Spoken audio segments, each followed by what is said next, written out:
Booster binatang saya sering Pak. Wah, Saya kan kok nggak pernah cerita Pak di grup? hobinya ke kicau mania saya tuh. Gimana ceritanya? Apa yang di booster? Gimana hasilnya? Burung, saya tuh burung murai, hobinya kan burung murai. Kicau mania saya tuh hobinya. Saya tuh setiap beli burung tuh ya, yang murah, yang jelek, yang penting udah bunyi, nggak pernah juara sama orangnya. Burungnya kalau dilombain nggak pernah juara. Saya beli harga murah, saya booster, saya masukin energi, pas saya lombain jadi juara saya jual untung lagi, udah gitu aja. Sekarang juga ini udah ada yang nawar mahal lagi, alhamdulillah, nanti tahan Masya dulu lah. Allah. Nah, tadi Pak Krisna waktu saya tanya gimana setelah badannya sehat, jiwanya.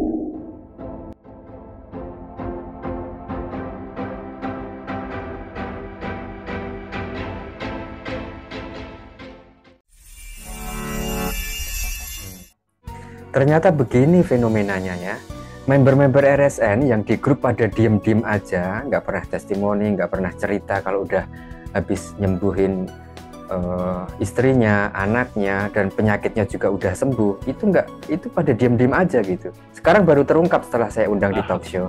Kalau booster binatang saya sering Pak. Wah, Saya kan kok nggak pernah cerita Pak di grup? hobinya ke kicau mania saya tuh.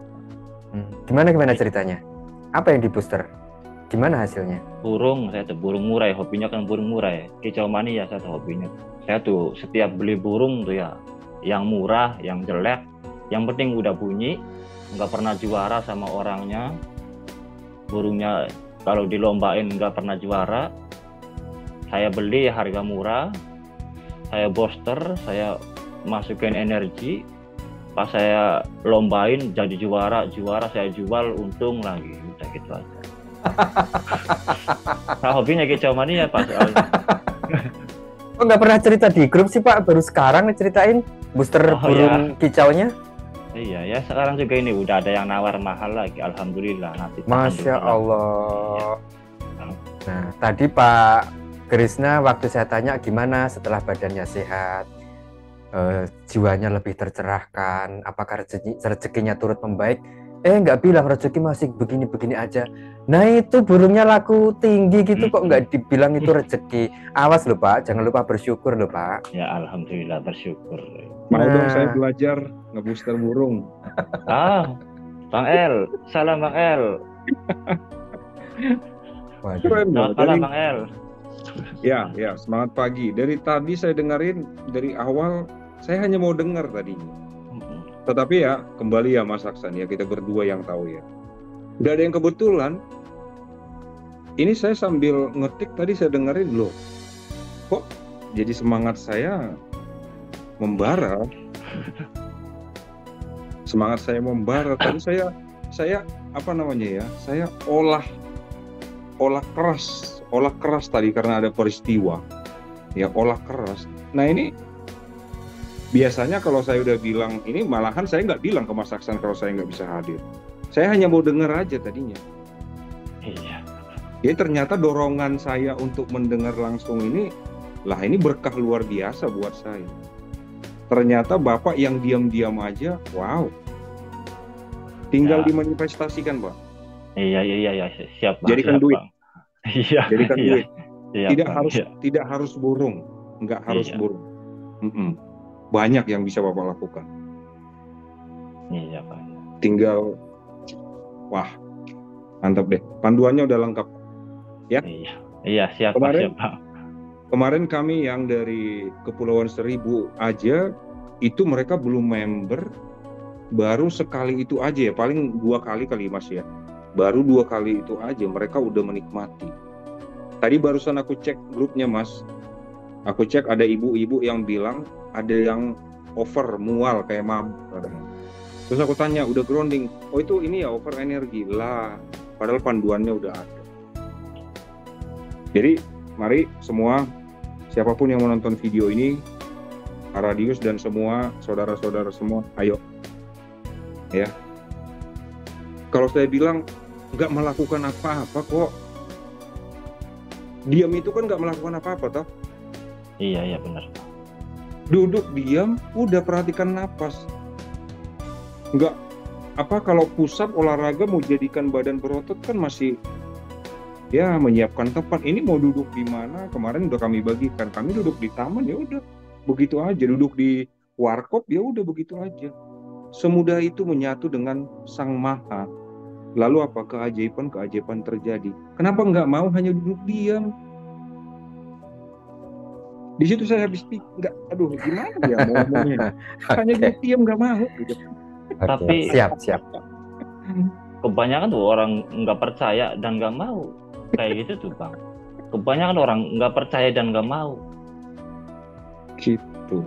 Padahal di RSN kita udah deh, bukan aku bilang nggak perlu beragama, bukan. Udah kita nggak usah ngomongin agama. Nanti kita akan merasa benar, yang lain salah. Nggak usah, kita hanya fokus pada satu titik apa nih lubang hidung nih, aku tunjukin nih. Segampang itu. Duduk diam, perhatikan napas, sadari napas, syukuri napas. Keajaiban terjadi. Maaf, udah memotong. Silakan, Mas. Ya, Oke. Pak. Terima kasih, Bang El. Oke, ya Pak Radius. Ya, Tuhan sudah berjanji kalau makhluknya bersyukur maka dia akan melipat gandakan rezekinya. Iya. Dan ya kita saling berpesan dalam kebaikan ya Pak Radius ya. Iya. Selalu carilah alasan untuk bersyukur. Masa sih dalam kehidupan keseharian kita tidak ada hal yang bisa kita syukuri. Karena kalau kita terlalu sering abai, nanti kita akan lalai. Nah, kemudian juga ya masih ada banyak orang yang tidak memahami wadah rezeki. Ya, jadi yang namanya rezeki itu kan, yang namanya kesadaran itu tentu akan membuat kita tahu diri wadah rezeki kita seberapa besar. Kalau wadah rezeki kita, apakah wadah rezeki kita sebesar seukuran gelas, ataukah seukuran gayung, ataukah seukuran ember, ataukah seukuran truk tangki, kan gitu. Nah, kalau kita tahu diri tentu tahu sebesar apa yang harus kita manifestasikan. Nah, sering saya bilang kalau gaji kita sebulan 10 juta, ya janganlah berhayal punya Alphard. Ya enggak? Ya, kalau Pak Radius memang rezekinya dari burung, ya telateni dulu burungnya. Di booster. Lalu hasilnya ditabung. Kalau sudah tabungan cukup, buka usaha apa lagi, kembangkan lagi, dan seterusnya. Gimana menurut pendapat Pak Radius? Ya, kalau menurut saya sih ya yang namanya hidup tuh, yang paling utama tuh jangan lupa bersyukur. Udah itu aja. Okay. Jangan lupa bersyukur. Oke, mantap. Ya. Apalagi yang mungkin bisa menjadi pesan untuk disampaikan kepada saudara-saudara kita yang menonton video ini sehingga memotivasi mereka, Pak Radius? Ya, buat teman-teman di RSN, selalu rutin sadar napas, jaga vibrasi, energi, dan frekuensi, kata Bang El. Itu aja lah. Oke. Apakah Pak Radius sudah mempraktekkan sadar nafas itu tidak hanya dengan duduk diam mata terpejam? Tiap apa aja saya tuh. Mandi, makan, kerja, saya sudah. Ya. Lalu tarik nafas, sadar nafas. Begitu ingat meskipun hanya 5 detik. Iya, 2 tarikan atau 3 tarikan nafas saya tuh saya lakuin sambil kerja, sambil makan, mandi, tetap sadar nafas. Oke, ya pecinta Rumah Zat Nuswantara, semua yang diceritakan oleh Pak Radius selama kurang lebih 45 menit tadi ya sudah bisa memberikan gambaran kepada kita ya. Barang siapa yang rajin dan tekun tentu akan mendapatkan hasilnya. Sadar napas juga bisa dilakukan sepanjang hari selama kita masih bernafas. Ya meskipun tidak full 24 jam ya, karena ketika kita tidur pun itu kita sedang tidak menyadari nafas ya, itu berlatih mati sebenarnya ya. Dan ternyata di keesokan harinya Tuhan masih memberikan kehidupan untuk kita. Oke, Pak Radius, terima kasih banyak ya sudah berkenan hadir membagikan cerita.